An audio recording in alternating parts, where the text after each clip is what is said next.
What is going on, everybody? Welcome back to the Phoenix channel here on a beautiful evening, Thursday.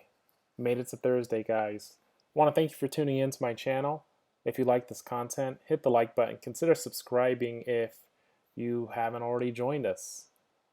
Today, we're going to be going over all the news in EOS from the last week. And I want to give a shout out to Enrique from EOS Radio Hot Updates because it's a great source for all the news everywhere around EOS, really. I mean, you can use that for pretty much everything. So that's the source I like to use. And yeah, I'm just trying to get back into things here, trying to make more videos, trying to pump them out. It's been a long week, and I'm sure for you guys, it's been a long week too. So last week when I tried to stream and share some information on my laptop, as you guys know, I was getting a huge flicker issues. So I'm trying a different method this week. I think I got most of the stuff worked out, but it's not the most ideal setup. So just bear with me with how I got it going for tonight. So we'll wait for a few more people to join. But while we're doing that, why don't we do just a shout out to the local EOS community who normally joins us. I want to give a shout out to everybody in the gang. We got obviously Enrique, who I mentioned, the Mandela legend. We got Crypto Feez. I hope your dad's doing better. I saw your video earlier today. We got the Crypto Type, my brother right there, who always makes amazing videos. So if you're interested in additional content on EOS, definitely check them out. We got EOS Apologist with his unique style and videos. I am looking to see his more updated one. Haven't heard from Apologist in a minute, but hopefully he can put out his amazing content like he always does. And yeah, Rezi, obviously no introduction needed there. So what I'd like to do, like almost every session or video we do, is kind of like a roll call where anybody who joins or tunes into these streams can just say where you're from and what you love about EOS, and kind of begin and end the show that way and see how many people we can get joined. So I know this week has been a little rough for cryptos in general, not just EOS, but just overall. I think the sentiment is pretty low, if you ask me, and a lot of that obviously has to do with the price. We even saw, and admittedly, even myself, I would say a little negative this week on just I think the overall process or the overall attitude in the United States towards cryptos. And there were two things that stuck out to me this week. One was we had Maxine Waters and the financial, I guess, group in Congress interview the Fed chairman, right, Powell. And so they asked him a series of questions about projects like Libra and other cryptocurrencies. And the sentiment that I, came across with in watching these things is there's a huge amount of fear and a huge amount of miseducation from the perspective of the people in Congress. In fact, we had one guy that confused Libra with the LIBOR rate, which is the rate that banks reference when lending money to each other, right? So the two have nothing to do with one another, but we have people in Congress that went to good schools like Wharton, right?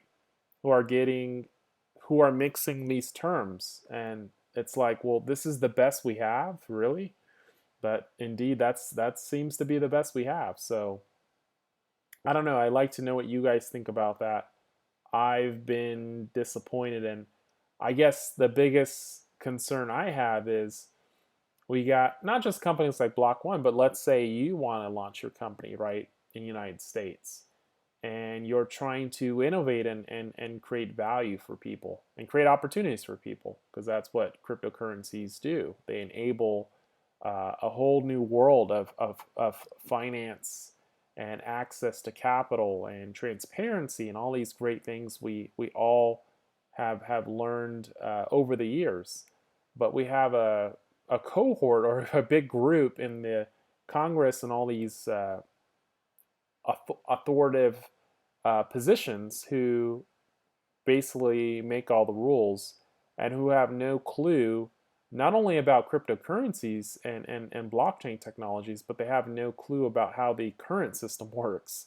And that's very evident if you watch that interview with this, federal Fed Reserve Chairman. They have no clue how anything works. It almost looks to me like he's talking to 5-year-olds. I mean, I hate to be mean that way, but that's really what it comes down to. So you're seeing a lot of fear in the market about that, and I think you're also seeing an understanding that in terms of the alts just haven't made as much progress as one would have liked, and so I think you're seeing a flight to Bitcoin because of that, and the fact that there's no one party that the government can go to for Bitcoin or even things like Litecoin. Really, I mean, it's very hard to shut these down, and they're not based on specific DApps. So you're seeing a little bit of that, and you're also seeing, I think, people again imagining that projects maybe like Voice would be further along. But I think what we all need to realize is this environment that we're in, especially in the United States and also in China, and these governments coming to the realization that um, indeed you have competition that's coming in the market, right? If you see something like hey, what's going on, Sonata? I just saw and crypto fees. Hey, oh, I'm surprised. I want to thank you guys for tuning in. I just saw you guys pop in the chat there. So yeah, we were just talking about this whole the recent hearings from this week from Maxine Waters and the Federal Reserve chairman there, Jerome Powell. And then we saw these tweets today or tonight from President Trump, right? Who was talking about cryptocurrencies and the fact that he's not a huge fan of them. So you're seeing all around the board that I think a lot of the decision makers in the United States just don't understand cryptocurrencies as a technology. And obviously, you have on the other side a company like Block One, which is trying to, I think, put a good foot forward in terms of working with the regulators and the governments, right, all around the world to develop a system that is transparent, that does allow for people to create content and do it in a fair manner, but also is regulatory compliant. Do I think that is going to uh, create a good opportunity, or do I think that we're going to be able to innovate like that? I'm not so sure, guys. I mean, that's just my perspective. I really respect Block One for the approach they're taking, but I just feel like after watching that hearing this week, and I encourage you guys, if you haven't watched it, definitely give it a look. I mean, spend some time to watch it this weekend. But I just get the sense that these people are like living in like the 1950s or something. They have no clue. A lot of them have no clue how the existing banking system works. So I guess my question is, how would anybody expect these people to understand something as complex as cryptocurrencies? So I don't know. I'll leave it at that, guys. But I'd love to hear what you guys think about that. There was also an amazing video that my brother Rezi had shared. So shout out to Rezi, and I'm on the Gang chat right now. So if you guys are looking for a good channel to join and get some good content and also some humor and just a really diverse, fun group of people in the EOS community, definitely check out the Gang. We got about 135 members right now. There's 7 online, and there's always some really unique discussions. It's actually probably one of my most favorite channels to be on. Obviously, the Everything EOS channel is fun to be on. There's the Privacy channel. There's all kinds of exciting channels on EOS, but the Gang is one of the best channels in my opinion. But he posted a video here by a gentleman He was talking about how the U.S. claim jurisdiction over Bitfinex and Tether could have some implications, some rather far-reaching implications on other types of applications within cryptocurrency, and how this strategy, Facebook and Bitcoin, Facebook in particular, could be used to, in his words, and allegedly, okay, he's alleging that this could be used by governments, in particular the United States government, as a backdoor to get more data on you and what you're spending on and what you're doing and all these actions. But not only people in the United States, people all over the world. And so it's a very interesting situation right now, because on the surface you have people like Maxine Waters, who I talked about earlier in this video, coming up with these statements of concern for something like Facebook, right? But on the other hand, we know, the crypto OGs know, that clearly, and if you watch this video I have shown here, right, and I'll try to see if I can put it in the chat. But if you take a look at what these people are saying within the crypto community, what you're going to find is that people are aware that something like Facebook has a deeper motive. It's not even about just payment processing, right? It's about a backdoor into claiming digital control on people all over the world, and controlling what they buy, what they sell, where they move their money potentially. And if Facebook works out a deal with the United States government, right, to offer this service to the United States, you could see the United States enact their power, if you will, their digital power in this partnership with Facebook, over other people around the world.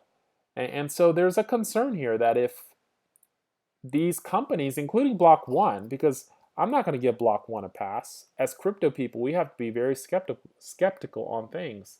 If you see a cozy partnership with the governments, you have to wonder where that relationship is, the points of demarcation stop and start, right?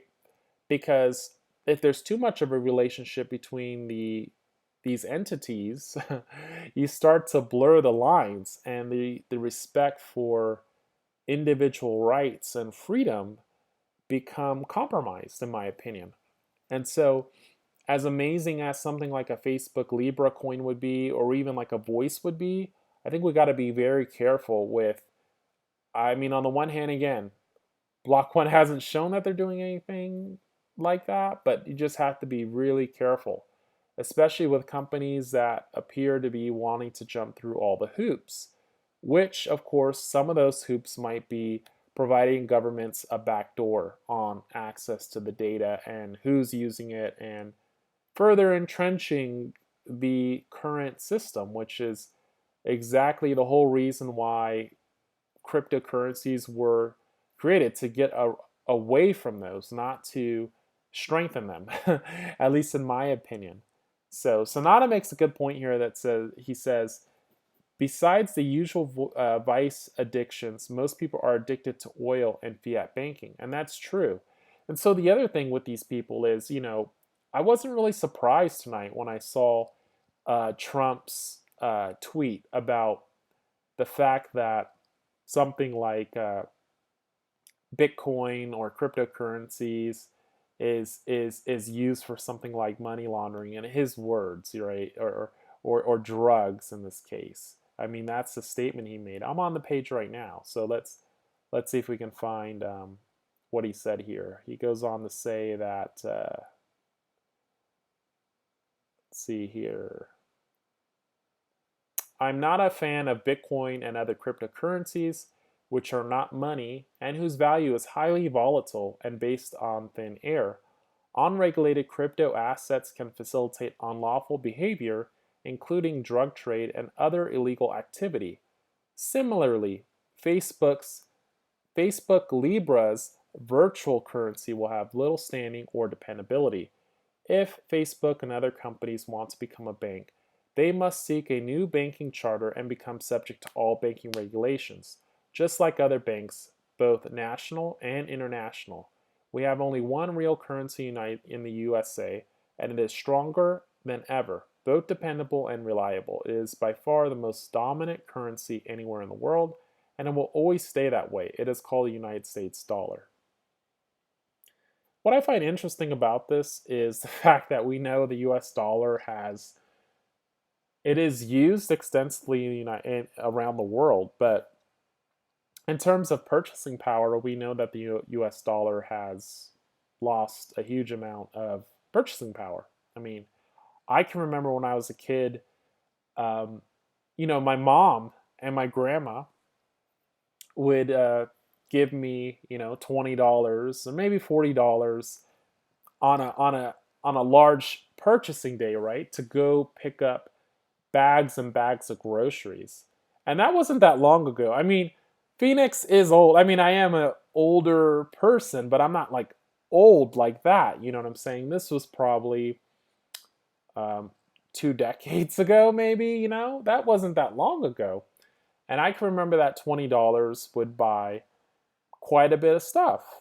$40 would, I could not carry maybe those things, right, with just my hands. If I go to the store now and try to do the same thing, I mean, and for the type of quality of the food, you're probably looking at least triple the cost. Yeah, triple the cost for the same amount of goods. And in some cases, you're seeing a lot of these groceries shrink, right? So maybe the price isn't changing, but the groceries themselves, the size of the groceries are changing. Especially if you're a fan of packaged goods, which if you know anything about me lately and people in my family too, it's wising up to the fact that most of those packaged goods aren't good for us anyway.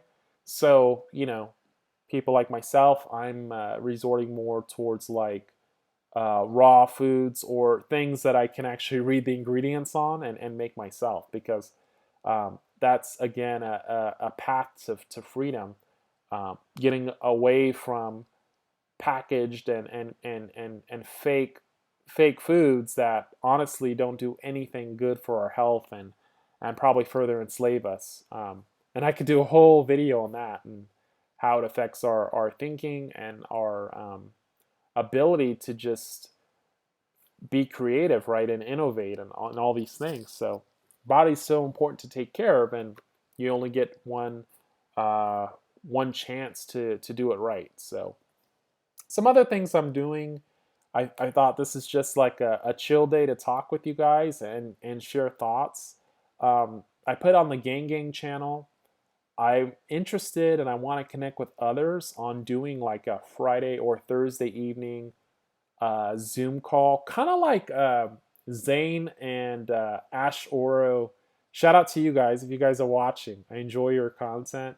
EOS Radio, kind of like what those guys do, but more not for BPs. So I want more like a community-based, just a cool little hangout, where we can come and talk. So I'm definitely interested in connecting with others who are interested in that. I can't actually, I think, host the whole thing myself because my bandwidth is pretty bad. But I am down to, join like a Zoom call and maybe we can make it like a regular thing. I think the biggest thing I've learned, especially over the past, I've been doing this fasting. I think I've talked about it a little bit here. I've been doing a lot of fasting and like running almost 4 or 5 days a week. I do the running and then I do fasting about once a week. But what I noticed is that it took me about 5 weeks to develop a habit, like to be very consistent at it. It took some time to develop that skill.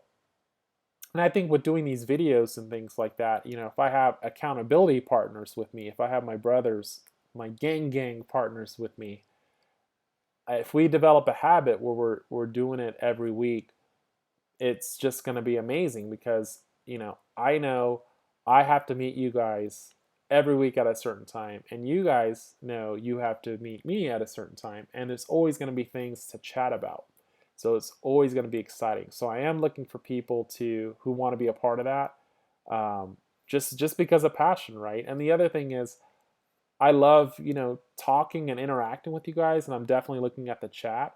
But it's amazing to just have dynamic conversations as well, and you know, people feed off each other, right? So I'd want to change this from like a one-dimensional um, channel, which I think it is now, and I try my best to something even a little bit more, and have different perspectives, right? And different types of and different types of personalities, because I have one kind of personality, but I know it's amazing if you have the yin yang complementing each other, right? So let me know if you guys want to be a part of that. Just get in touch with me. You could find me on the Telegram channel. I'm in the EOS channel. I'm in the Everything EOS channel, the Gang channel. So definitely reach out to me. I am looking for probably doing this on Thursdays or Fridays, because those are um, my best times. I'm available. I can also do them on weekends, but like generally weekdays, I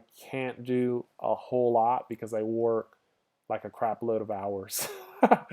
So the other thing I wanted to share with you guys, and this is not like I'm not paid by this guy to, I guess, mention this. It's just a book I found, and I told actually my sister about it. Shout out to you if you're watching, sis. But about this book, The Nomad Capitalist, and it's a book that talks about how to reclaim freedom with offshore bank accounts, dual citizenship, foreign companies, and overseas investments.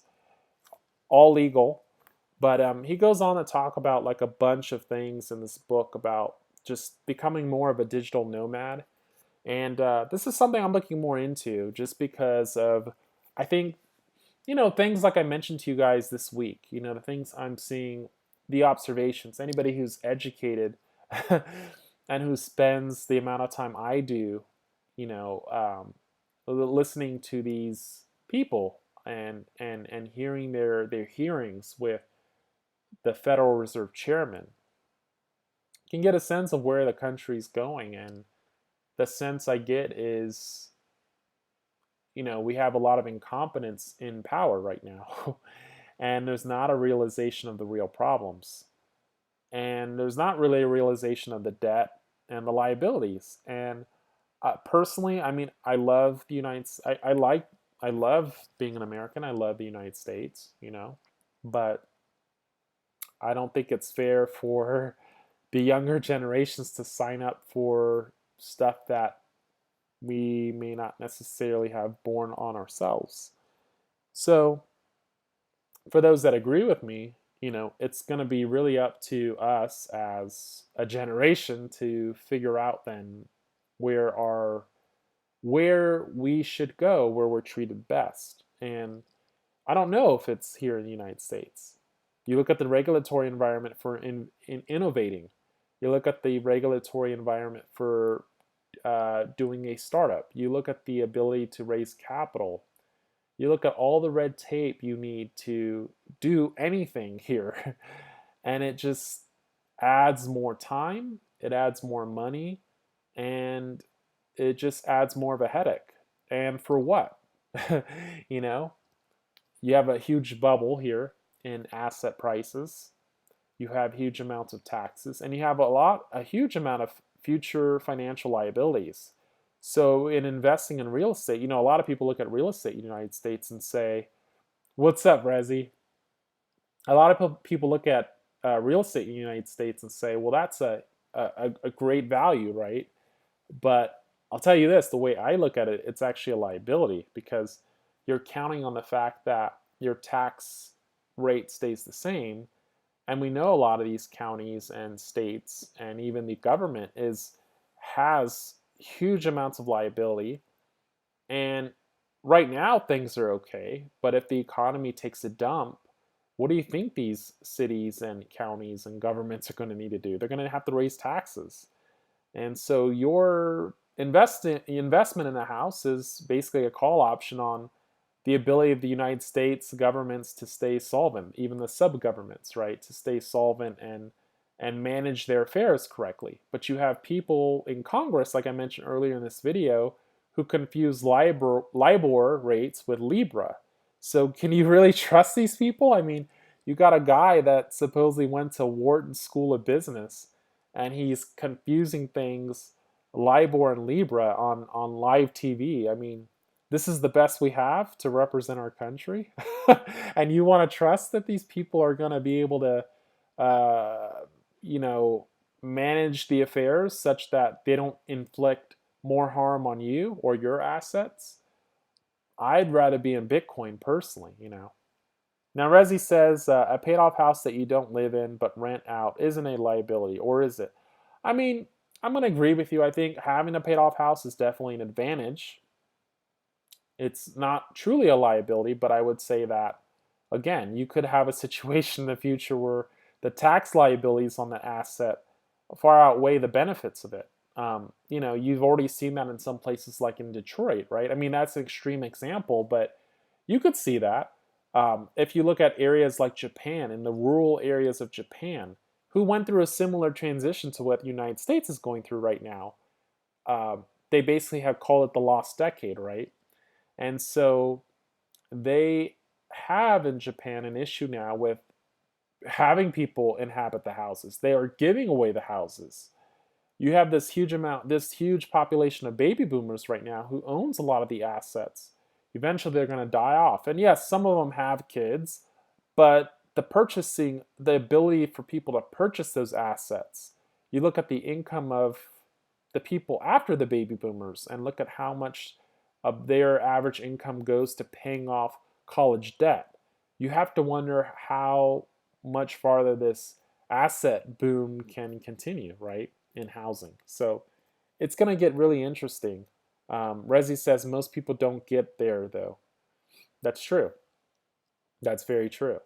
So anyway, we were talking about Trump's tweet today. He doesn't seem to be. Yeah, Rezi says that Japan birth rate thing is cray. Well, that's what's going on even here in the United States, right? Is that because everybody's saddled with debt, and also the social media and technology thing has distorted the ability for people to interact with one another, and people just don't have money to do things maybe they used to, or even start a family.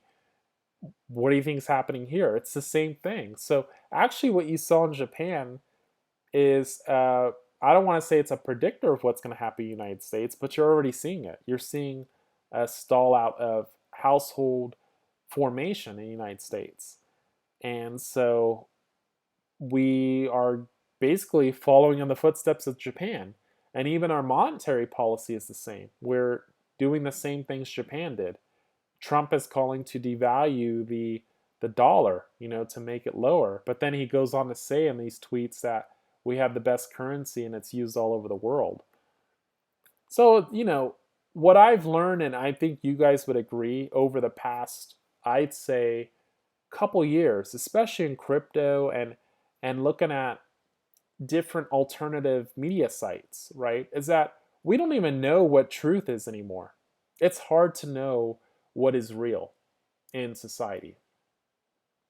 If you were an average person and you weren't into cryptos and you saw the president make these statements about the currency and it being very strong and good, and China's doing this and this country's doing that, you might take it for face value and say, he's right and go USA and everything's great, right? But I mean, we know the reality is that nothing is 100% good and nothing's 100% bad. There's a grayness to everything, and the same with cryptos, right? But the average person is going to look at his tweets, is going to look at what he said about cryptos being used for drug pushers or money launderers, and is going to say, yeah, that is actually true. That is, yeah, we can't allow that. So I guess the biggest hurdle I see here is that getting people to understand the value of what cryptos brings and that it's not just speculation. And I don't know if, how long it's going to take to educate people.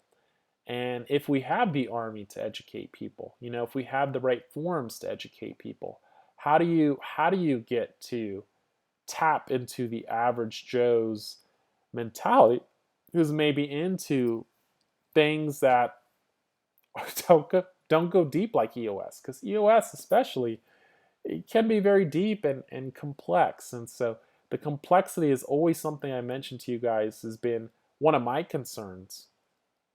Is that it's nice for a non-average Joe, someone who's more technically minded, but then again, the average person is not technically minded, and so I think while we can appreciate as hodlers of Bitcoin and EOS the logical nature of what value they bring, or in principle what they're trying to do, I think it's a little bit challenging to extrapolate that mindset and think that, okay, this type of thinking and this type of appreciation can be like an average person would acquire this, right? I don't think so. It might take like another 5 or 10 years, to be honest with you.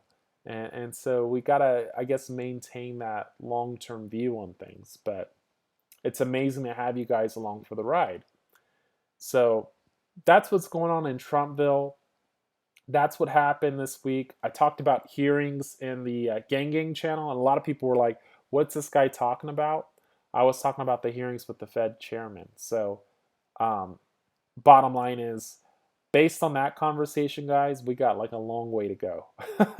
And I don't know if like B1's lobbyists are going to be able to like pull off the the win for B1, if you know what I mean. It's not, I don't see an instantaneous approval happening where the government just comes out and says, "Yeah, we're going to approve that." That'd be amazing, but I don't see that happening. So, with that said, let's take a look at the crypto tabloids today. So I mentioned, shout out to Rezi for this video. I'm not going to play it here, but there's an excellent video that Rezi shared in the Gang channel talking about this whole Facebook thing I just mentioned, and Bitfinex and Tether, Facebook and Bitcoin, and maybe this being a grab by the United States actually to enact its digital rights over users of a network, right? Got to be careful. That could be a Trojan. So I'll leave it at that for that piece, but yeah, just be aware of that. In terms of the tabloids, I'm going to try to scroll all the way to Monday, and let's make our way down to see all the amazing things that happen in EOS. If you guys have topics you want to talk about, definitely hit them in the chat. Sonata says 4 billion is not enough bribe money in DC. That is actually true. I mean, for us guys, and for most people around the world, $4 billion is a huge amount of money. But I'll tell you this, $4 billion compared to, say, $200 billion or hundreds of billions of dollars for banks, right? It's all relative, guys. So, B1 has a lot of money, but think about this, okay? Maxine Waters, right, who's the financial board, Congress, whatever. She chairs the financial board committee or whatever that committee's called. Look up who her husband worked for, okay? Look up her biggest lobbyist. I'm not taking shots or darts at Maxine Waters, but I'm just telling you guys the truth. Like, you got to research these people and realize, like, okay, who's in their pockets, right? They got banks in their pockets. So do you actually think that they would say, like, oh yeah, go ahead, Libra, or go ahead, Voice, and launch? No, because it represents a huge damage to the people that have paid basically her salary, who basically have paid her off, right? That's what it is. It's a bribe system, and the biggest bribe wins. And so if you're competing with banks that have billions of dollars, and they've been paying someone like a Maxine Waters for like decades since she's been in LA, and I'm not just singling her out. There, you have the other guy, the other schmoes there as well. But do you actually think these guys are just going to lay over and say, "Yeah, I think this is great for the American people. We're going to approve it. It's it's liberating and it enacts freedom. No, there's no way we can expect that, guys. So I mean, and that was my whole sentiment. I don't know if you guys saw a lot of my my comments in the voice channel, but it wasn't being a Debbie Downer. I was just stating the obvious that anybody who thinks that the government's gonna come play ball just because we have some great system is a little bit naive. I want to say, and maybe they're technically strong, but to just think, yeah, you have a great system, it's good for the people, and so the regulators and the government's going to be for it. No, it doesn't work that way. The system is not set up to work for people. And I think that's what people need to get in their heads sometimes, because I feel like there's certain people who still think like, yeah, we do things, we go talk to the government and the government's gonna work with us on it. It's like, no. Rezi says Dan needs to launch Satoshi style or have the community do it. You can't point fingers. And that's I mean, I think it would be interesting just from the perspective of a pilot, even, right? So, and the reason why I say this is because, and it's not to go against Dan, but I think that you don't have to get everything right the first time. Maybe you don't have all the features figured out the first time. Maybe you don't have all the payouts or all the things perfected, right? Maybe like when Uber started, they didn't have everything perfected. Over time, they added different features and they leveraged the scalability they had. They leveraged the amount of users they had to ask for forgiveness later. That's the reality of how it started. When Skype started, I doubt they asked for permission. Was it perfect at first? Probably not. Was it used for fraud? Did some people use it for fraud? Probably. So, but I understand at the same token, you got to understand where B1's coming from. And if B1 launches it, they could be liable. So yeah, it has to be probably done in a strategic way. If they were to go about doing it in the way we're talking about, it would need to be done in a very strategic way, because having B1's name on it and just launching it and asking for forgiveness is probably like asking to be put in jail. Rezi says, why don't they do that? Launch voice like mainnet. Have the community do it so you can't point fingers. They could pay me to launch it. Allegedly. You got to say allegedly. Because if it happens, Rezi, they might point fingers at you. So, but yeah, I agree with you. I think that it's something to think about, and hopefully with the 1.8 release candidate, we can at least see a test net, and then maybe we'll see something like that. And I made even the argument this morning that, so at what point do you need to ask for permission, and at what point don't you? I mean, if this is the approach we're going to be going with, and the United States hopes to develop an ecosystem, if we had a bunch of entrepreneurs in this room right now and we were all developing applications, right, to create value within the United States economy, who do we go to for permission for our code review? Do we need to go for permission anytime we do a code update? What does that do to help or stifle innovation? I mean, it doesn't really scale, guys. It doesn't make sense. From a corporate standpoint, even this block one thing, it doesn't make sense to me, because if you think about it like logically, anytime you make a change or add a feature, you would have to ask for permission. I don't know. It just doesn't really make sense, but I'm not there. Rezi says, this permission thing is how Facebook got a leg up on MySpace. Yeah. And I mean, there's other examples of it too. I mean, you look at Uber, you look at Lyft, right? Same thing there.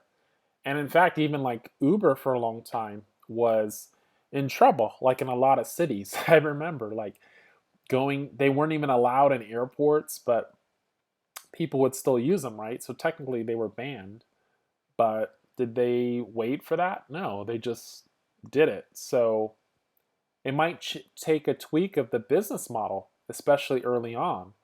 And maybe the partnership and relationship with government happens later because, I mean, you're always going to have some government that may not like it. And furthermore, again, where does that relationship stop? Because if you're getting cozy with government, I would imagine they'd want something in return, maybe a back door. And in that case, are we better off than we are now? Well, are some people better off than they are now using Facebook? I'm just putting it out there. These are the kinds of things I'd like to know. Um, so I'm still supportive of it. I'm just asking, I think, the tough questions, and I think as a community, I think we should see more of that. I'd like to have more discussions on that. I don't think we have. I don't think I've seen, besides maybe the Crypto Feez show, and this is just being honest, I haven't seen a raw community forum, where there's just a group of guys or gals that talk about stuff as holders of EOS. And I think if we had that forum, maybe on a consistent basis, it doesn't have to be every night, but maybe once a week we just get together and we host a show and we talk through things and we state our opinions, and we get people from China on, we get people from all over the world on. We could make a huge influence on on just creating awareness, creating the expectations, and really developing the community in terms of how we want this chain to evolve. And right now, I'm personally not seeing that. I don't know about you guys. I like to see it. So this is a shout out. This is a call to you guys. Resi, Sonata, Systems, Cryptotype, all you guys. You guys are amazing. Let's make it happen. You guys are here. You guys are here consistently. I see you guys on the Crypto Feez show. Why don't we get a show going? Why don't we have that dynamic dialogue and start that conversation for the community? Because you got a lot of block producers trying to do that right now, but block producers aren't really the hodlers. They are hodlers, but they have a different interests that are somewhat aligned but aren't aligned. Resi asked how we do that. I'm thinking we use like Zoom to start with, just like a Zoom call, and everybody just calls in. The problem I have is I don't have the bandwidth to host the actual main. I can't do the hosting like I do now. I'd be a participant of it, but I was hoping to find somebody who could actually host the Zoom stream on YouTube. So I think the first step for us is just to get organized on that and then just agree to a time. And then every week at that time, we all jump on the Zoom call, and then everybody knows, hey, it's Thursday night, or hey, it's Friday night, or whatever night it's going to be. And everybody knows to jump on. And it just becomes this thing, kind of like everything EOS, but just a little bit different in that it's a little bit more raw, it's a little bit less rehearsed, and it's from the community. So, and it could be anybody around the world that can jump in and duke it out, state their opinions and have a voice, right? That's what this is about. So that's kind of my proposal. That's what I'm thinking would be amazing. And we could even invite BPs on, but I think that the important thing is it's more community driven, right? And that's something that I think is lacking tremendously, at least in our community. I think EOS is stronger than the other communities and chains in that regard, but I think we could do better. You know what I'm saying? So that's where I'm coming from in it. But I'd like to hear what you guys think about that. So, what do we got going on in the tabloids? We got the Liquid DAPPs team putting out a lot of interesting content on the future, right? VRAM, liquid accounts, liquid DNS, and IPFS hosting. And so, for those that don't know, Liquid Apps is a solution that was built and is being built still to allow developers to more easily launch their applications on EOS, paying fractions of costs for the different resources that are needed. So the cost of an account, the ability to access the RAM, for example, which we know historically has been a huge it was a barrier, okay, early on because there was a lot of speculation in the RAM market. Now, after the fact, obviously we have deployed many solutions such as the Rex, right, to allow people to stake their resources that they're not using and lend them out to people who need them.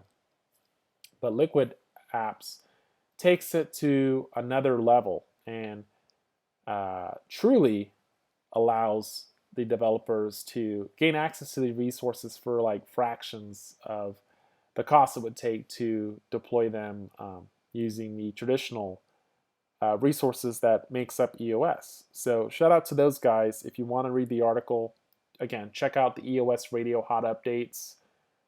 This was posted on Tuesday around noon, July 9th. So check that out, guys. Resi talks about I want 100% BAM rush Dan Larimer with questions. I agree, and I think the most interesting thing we could do to I think make that happen is to actually grow the community, like to grow the organic community, to grow the conversations that are occurring. Because again, right now we have a lot of people maybe in Telegram talking, but we don't really have, I think, like a video, audio, kind of like a channel for the community. I mean, we have like the what do you call that? The EOS. I forget what the name is called, but it's like this group that was supposed to come together and form basically this forum for people all around the world to talk about things, but it was more like governance. But we don't have like an organic community as one unit. So I think if we build that up, we can naturally gain some respect and influence on the network and have the uncomfortable conversations because no one likes to have them, unfortunately. Cypherglass put out a video Tuesday as well. How to get funded by EOS VC. He talks about the $1 billion DAPP fund. So if you guys have ideas, definitely check out the Cypherglass video and the $1 billion DAPP fund. Rezi says he likes uncomfortable convos. I do too, you know, and that was part of like tonight's conversation was about the price and the fact that we had a huge sell-off and how I think the sentiment this week, especially even from like EOS holders, long-term holders, was a little bit negative, you know, and so there's probably an uncomfortable conversation about why that is, and you even had guys like I don't know if you guys noticed. EOS San Diego, I noticed, was pretty negative this week, like more negative than I've ever seen him. Which is interesting because I've almost never seen him like that. So check out his videos if you're a fan of his work. And then we have M Blue Crypto, which is he's a guy that is almost never negative. But he has another video here, why he's so damn excited about EOS. He talks about like a lot of the chain stuff. So not necessarily EOS, but it's like EOSIO. And he talks about Warbly and BIOS and all of the chains he's involved in. So, but he's a great guy. I mean, he's super enthusiastic, filled with excitement about what's coming down the pipe. And if you guys need a pick me up or you want to hear something a little different, definitely check out M Blue Crypto. He's a rising star in terms of content creation for EOS. And then yesterday we actually had Everything EOS, Rob Fitch, Zach Gall, with the Effect.ai guys. So I haven't actually checked this out yet. I was going to check this out tonight before heading off to bed. But I don't know if you guys have checked this out. I'd like to know what you guys think about it. But apparently, this is this video was actually, it seems like, linked to the launch countdown for the Effect Force, which was going live on EOS mainnet. So I'd like to hear if anybody is using that at this point. I'm kind of curious to see how this platform evolves over time, because I think it's starting with more simple tasks and microtasking for AI development, but I've heard that this is going to evolve to more complex services being offered, and I'm wondering if that'll actually open up opportunities for people not only in maybe emerging or developing economies, but even in some of the Western, more developed areas, opportunities there for complex designs, right? That'd be pretty cool. So I'm going to definitely check that out, but I wanted to highlight it here for you guys. Effect.ai, EOS, mainnet launch party with Zach Gall and Rob Fitch. Shout out to those guys if they're watching. They always make great shows, great content, great stuff. If you're interested in learning about EOS, definitely check them out. We got how the World Bank can lead blockchain innovation in developing countries. That's a medium.com article by Rich Dowing. I haven't actually checked that out, but I definitely will. And again, trying to get a little bit of a habit here on how we're going to do these shows. I'd love to have the dynamic nature of having more people tune in live through a Zoom call so we can have these conversations. Resi talks about, remember when Dan Larimer said something about complying with the prison warden while secretly digging an escape tunnel? I do remember that, but yeah, maybe that's what we're doing. Who knows? Block 1 with the mobile Android software engineer position. So anybody who's looking for that type of position, definitely go to block 1/career/jobs. There's a crap load of jobs available there. If I was qualified for one of them, I probably would attempt to get a position with them, but I don't think I am, besides doing project management. But it looks like they have a lot of position openings, so definitely check that out if you're interested in that. You got Cointelegraph. Why is scalability so important for blockchain solutions? This was an article actually written by Bart Wyatt. For those that don't know, Bart is the director of blockchain development at Block.one. So again, kind of like the previous articles, I haven't read that one, but it is on my reading list for tomorrow. Today's like my official day off. Like I work crazy hours 4 days out of the week, and so Fridays are my day to fast and also just learn as much as I can about everything I missed in the 4 days. I mean, I do a lot of podcasting. I listen to a lot of things. I listen to a lot of you guys. I interact with a lot of you guys, but Friday is really my day to catch up and educate myself on what's going on in the space. I'm also doing, for those that are local here in Arizona, a meetup on Saturday. So you can find some of that information on meetup.com, Project EOSIO. We're going to be doing a meetup on Saturday. Nice little talk. So Resi says, I'm 48 hours deep into a dry fast today. Wow, that is amazing. Yeah, I did the 48 last week. I didn't do a dry one though. I still need to, I think, work my way towards that. I've been doing 24, 48 hour water fasts. They've been great. I mean, I feel amazing, but I gotta definitely work up to that dry fast.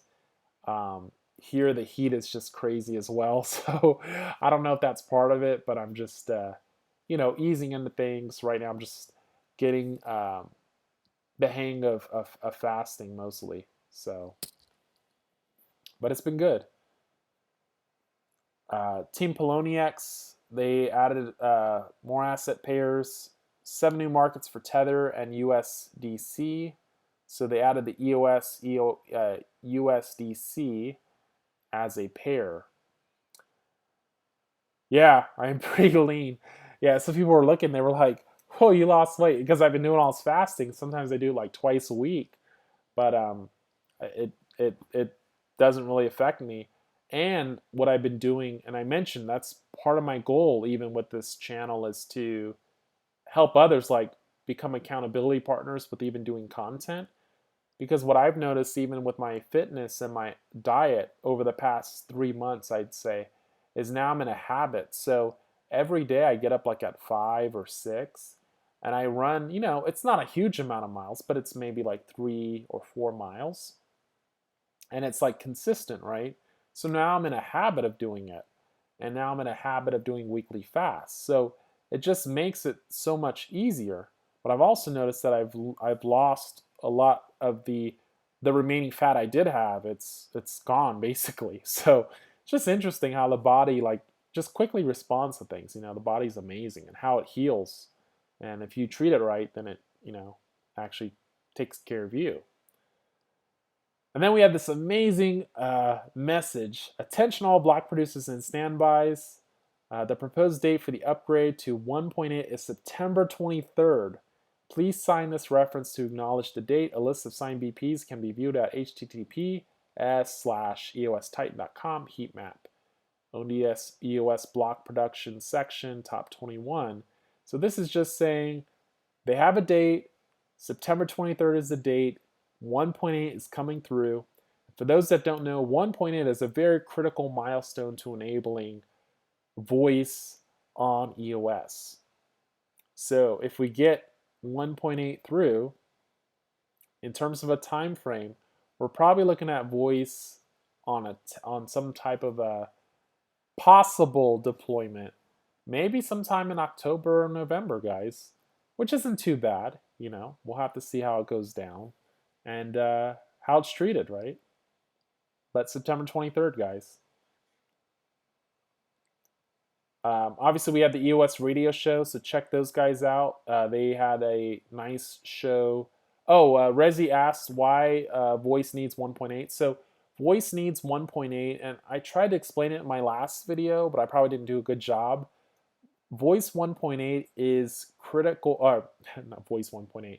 EOS version 1.8 is critical because 1.8 allows for developers to pay for resources like so if you create an account, it allows developers to pay the fees for users' accounts.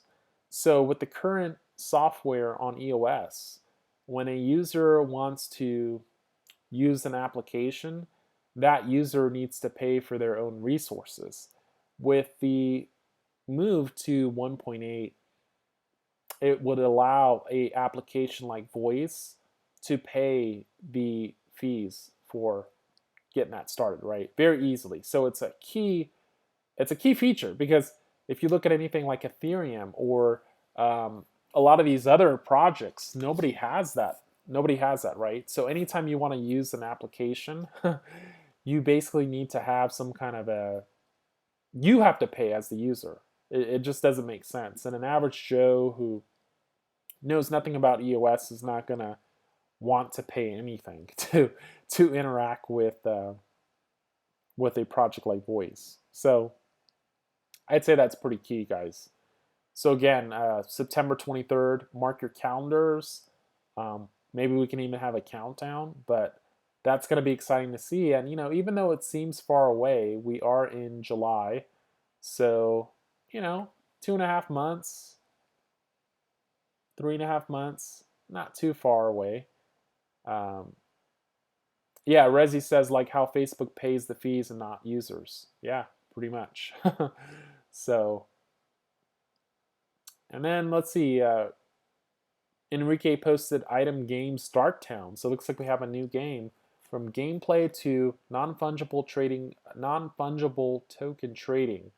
Item store. This is posted on July 10th, and it's a preview video showcasing gameplay and item NFT trading of Darktown, the mobile blockchain RPG, only available on the item store.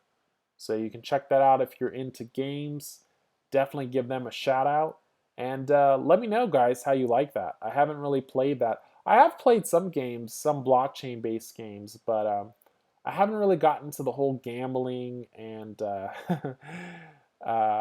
RPG style gaming. I played like one game, and it's not even on EOS yet. I've been trying to get them to transfer over to EOS because I think they could benefit from it. But it's the Reality Clash game, which is this augmented reality game, and that's been kind of fun. But it's more just as a I think it's mainly because being kind of an OG supporter of some of those projects, it was just a remnant of a project I used to follow. So,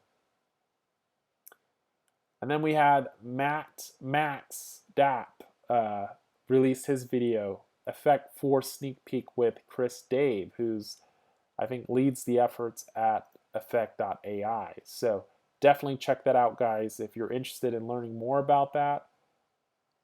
We got the listing of PEOS. I know the crypto type, shout out to you, is going to be happy about that. But if you guys are interested in learning more about and acquiring those allegedly, definitely check out Switch.io exchange. It will allow you to buy and sell, I think, PEOS. So we got the Meet.1 guys with their 1 million Meet.1 tokens as a reward drop. So that's been done. What else we got going on? We got the Prospectus project. We got the video tutorial out, so that should be exciting for those that like to play those games. So you can see, guys, even despite the price moves, there's a lot of very interesting things going on right here within the EOS IO ecosystem.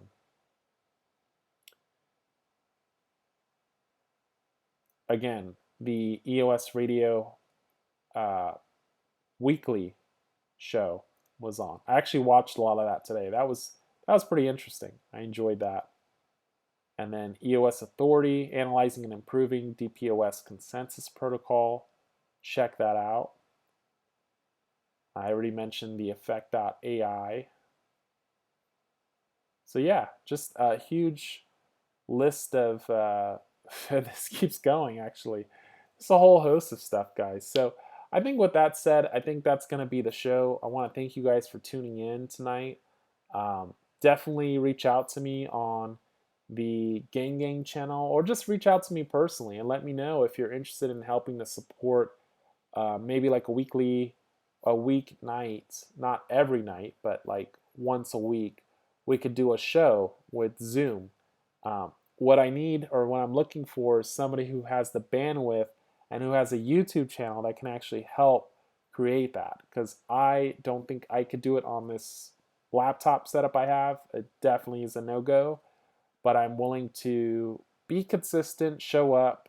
I'm willing to help grow it, but I need you guys to also kind of also put in the time and show up and show that the gang, show that the EOS community, we can organize and we can discuss things, openly, and not just block producers. And not that I have anything against them, but I just think we need to have a organic forum and invite maybe even people who, just like the gang, like we have so many different backgrounds and skill sets and personalities, and that's really what I think it's all about. So if you guys are interested in that, definitely hit me up. I hope you guys have a great evening, and until next time, this is Phoenix signing off. Peace and love.